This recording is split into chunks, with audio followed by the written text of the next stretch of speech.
Olá, irmãos, tudo bem com vocês?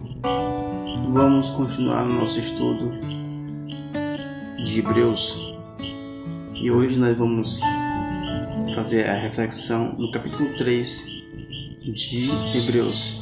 Espero que vocês estejam gostando das explicações e vamos tentar cada vez mais ajudar os irmãos a compreenderem um pouco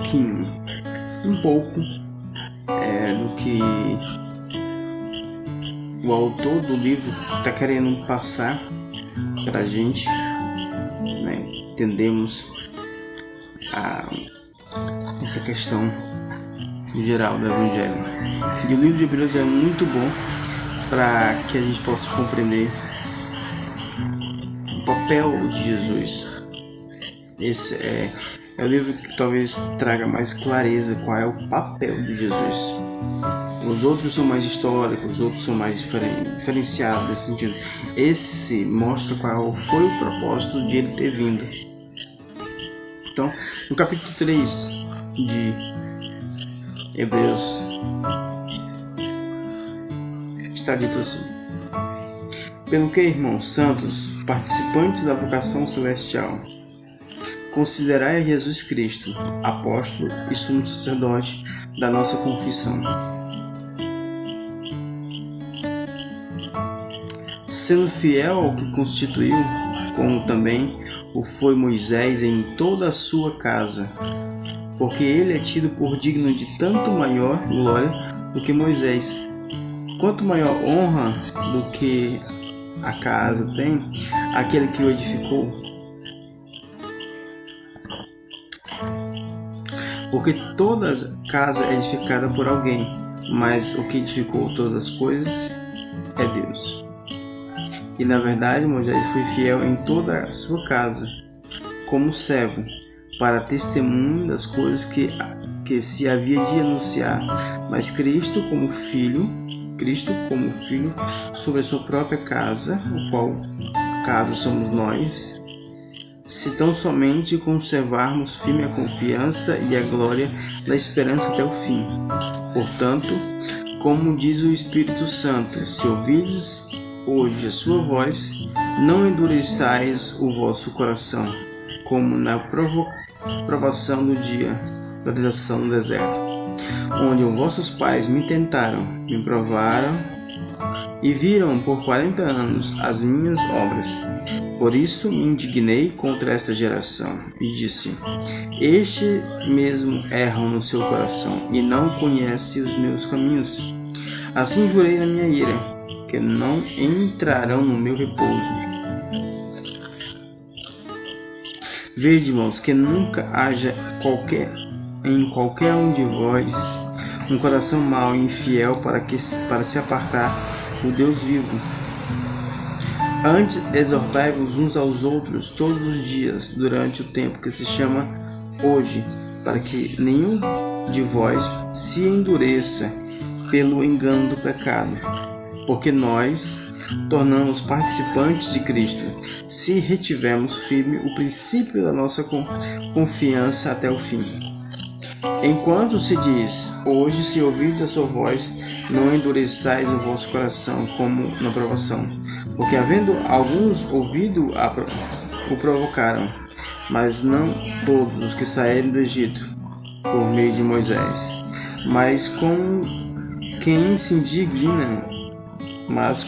indignou por 40 anos, não foi porventura com os que pecaram, cujos corpos caíram no deserto? E a quem jurou que não entraria no seu repouso, senão aos que foram desobedientes? E vemos que não puderam entrar por causa da sua incredulidade. Veja só. Isso aqui, como eu disse no vídeo passado, essa parte aqui já entra mais na vocação de Jesus, não entra mais na parte da natureza dele, que aqui ele tenta explicar a natureza de Jesus, o propósito de Jesus no 1 e o 2, no sentido de que quem era ele, né? No primeiro fala as profecias em referência dele às titularidades de honra. E no versículo 2, a qualificação dele da natureza que ele era, que era um humano. O primeiro capítulo demonstra ele como um Deus. No segundo capítulo demonstra ele como um humano. E agora vamos tratar do propósito da vida dele, que é aqui. O primeiro ponto é que o apóstolo, como dizem alguns, que escreveu a carta aos Hebreus foi o apóstolo Paulo, então vamos falar usando seu nome. Então aqui o apóstolo Paulo quer dizer: pelo que, irmãos santos, participantes da vocação celestial, considerai Cristo apóstolo e sumo sacerdote da vossa confissão. O que ele quer dizer com isso? Apóstolo e sacerdote. Apóstolo é aquele que é enviado, todos sabem, né? E sumo sacerdote é aquele que, diferente do sacerdote, é ele que vai prestar o culto a Deus pelo povo. Só ele é autorizado a entrar na arca da aliança, no Santo dos Santos. Se você leu já o Velho Testamento, você percebe que o sacerdote não entra, mas o sumo sacerdote é o que tem o papel de entrar no Santo dos Santos e ali oferecer para Deus o sacrifício. Então, ele é apóstolo e sumo sacerdote. É para a gente considerá-lo assim. O apóstolo fala aqui que para a gente considerá-lo assim: apóstolo e sumo sacerdote, sendo fiel ao que o constituiu. Quem foi que constituiu isso a ele? Voltando lá para aulas anteriores, foi Deus. Sendo fiel ao que o constitui. Essas frases assim são interessantes porque demonstram essa divisão clara que muitos irmãos não querem aceitar, mas que é uma divisão, né? É difícil muitos irmãos aceitarem, porque mexe na parte central da fé das pessoas. Mas se a gente ler, a gente não vai ter problema com isso. A gente não vai ter problema nenhum, porque você está lendo e você está absorvendo aquilo que lê. Então, sendo fiel ao que o constituiu, ou seja, Jesus foi fiel a Deus, como também bem o foi Moisés em toda a sua casa. Olha a comparação. Ele faz a comparação de Jesus e de Moisés. Que Moisés foi fiel à sua casa e Jesus também foi fiel. Só que há um detalhe que é que ele acrescenta: porque ele é tido por digno de tanto maior glória do que Moisés, quanto maior honra do que a casa tem aquele que o edificou. Diferente de Moisés, Jesus edificou sua própria casa e Moisés não. Porque ele edificou sua própria casa. Como nós aprendemos nos vídeos passados, a missão de Jesus era construir um santuário para Deus. Vocês lembram, né? E é esse santuário que está falando, a casa, que somos nós. Nós somos o santuário que foi criado por Cristo, certo? Para a morada de Deus. Aí vamos lá. Porque toda casa é edificada por alguém, mas o que edificou todas as coisas é Deus. Então, veja o nível de comparação. Agora diferenciou bastante, né? Moisés foi lá para baixo, Jesus foi lá para cima. E na verdade, Moisés foi fiel em toda a sua casa, como servo, como testemunho das coisas que se havia de anunciar. Mas Cristo, como filho, sobre a sua própria casa, a qual casa somos nós, se tão somente conservarmos firme com a confiança e a glória da esperança até o fim. Então, Moisés foi servo fiel. Não que Jesus não tenha sido um servo fiel, Jesus foi um servo fiel também, isso é descrito. Só que o que ele quer passar pra gente é que Moisés não criou o povo de Israel. Moisés não criou, quem criou basicamente é Abraão. Abraão é o pai do povo de Israel. Aqui é Jesus que é o pai, é o criador, é o nosso Deus, nesse sentido aqui. Então, o nível é diferente.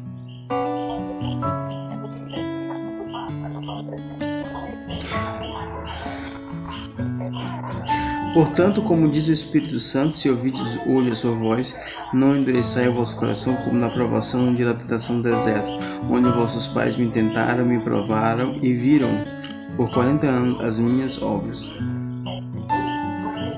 Por isso me indignei contra essa geração e disse: estes sempre erram em seus corações e não conhecem os meus caminhos. Assim jurei na minha ira que não entrarão no meu repouso. Vejam que nunca haja em vós que nunca haja em qualquer um de vós um coração mau, infiel, para se apartar do Deus vivo. Então aqui é um conselho exortativo para que quando nós ouvíssemos o Evangelho, não viemos a provocá-lo a descrer, a não confiar naquilo que ele fez, porque ele coloca em comparação o povo de Israel que fizeram assim, mas que enxergaram por 40 anos os grandes sinais que Deus fez. Nós, do mesmo modo, mesmo alguns não querendo crer, mas nós, pelo menos, eu falo por mim, eu já vi os sinais. É difícil para mim não crer, porque se eu não cresci pela religião, eu creria pelos sinais. E se não fosse crer pelos sinais, eu creria pelo conhecimento. Hoje eu creio por tudo isso, né? Então eu vejo: antes exortai-vos uns aos outros todos os dias, durante o tempo que se chama hoje, para que nenhum de vós se endureça pelo engano do pecado. Aqui é interessante, que é o conselho conclusivo do que está falando.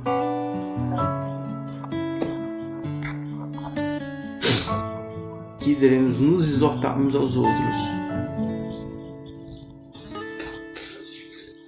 O problema é que a gente não quer ser exortado.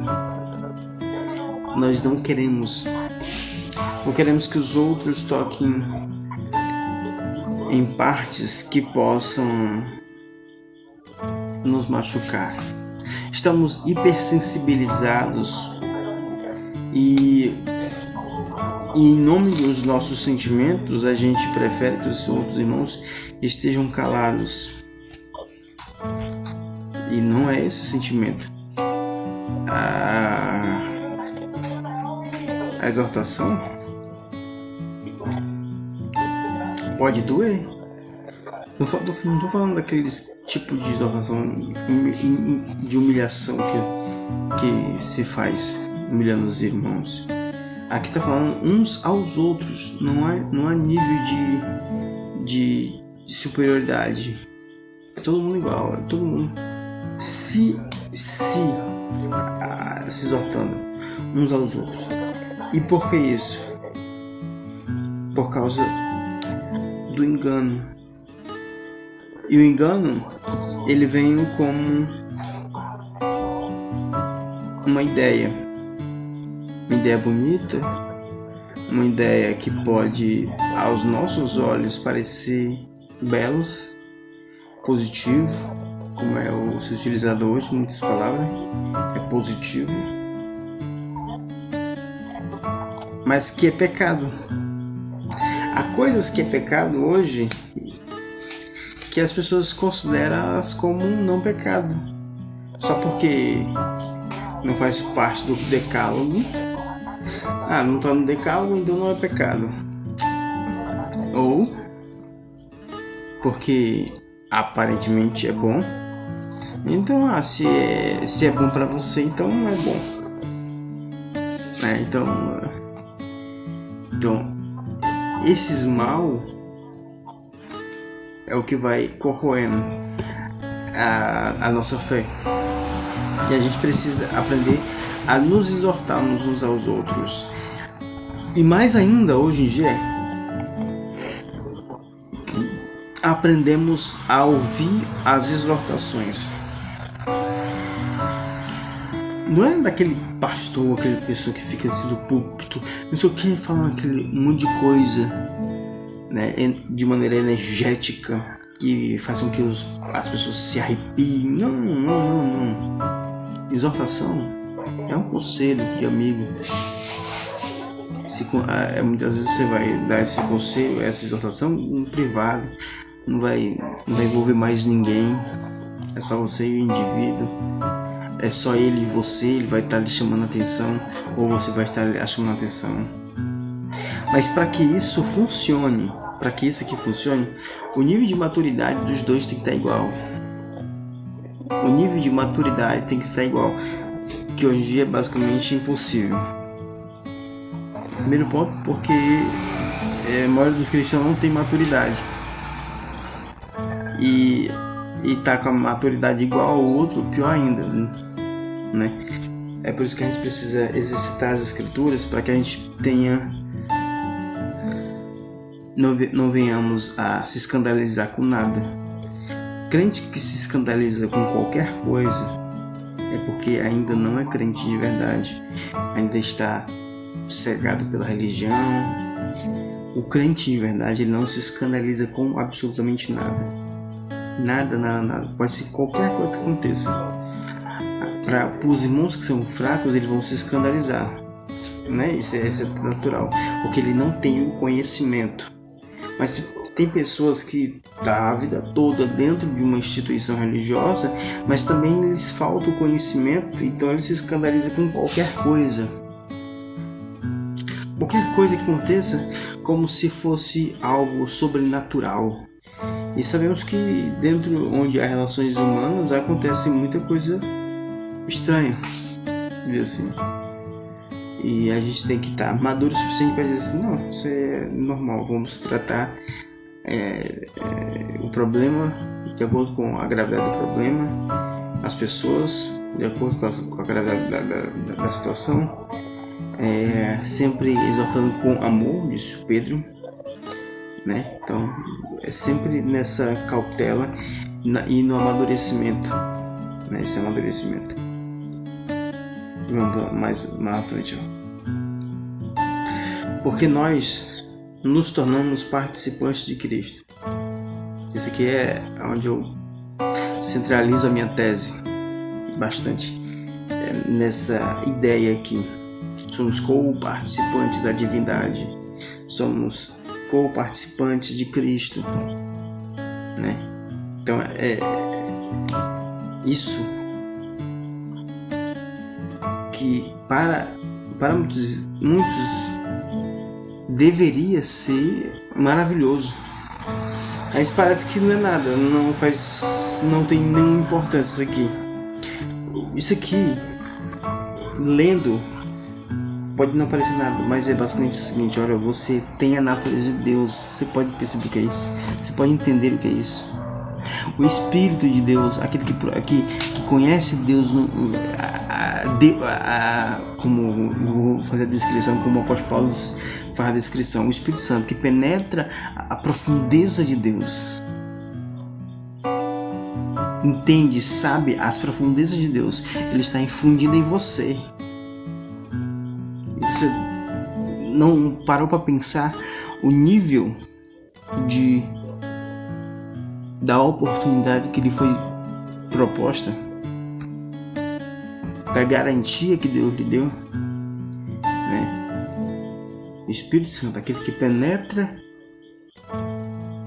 o lugar mais íntimo de Deus. Eu falo assim, não estou dividindo, tá bom? Eu estou usando a linguagem que é utilizada, só para poder ser compreensível.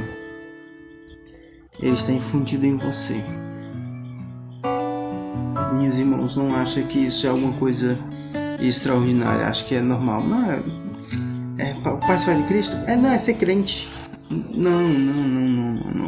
Tem nada a ver com isso, não tem nada a ver com ser religioso. Tem a ver com ser Deus. Tem a ver com ser Deus. É isso. Tem a ver com ser Deus.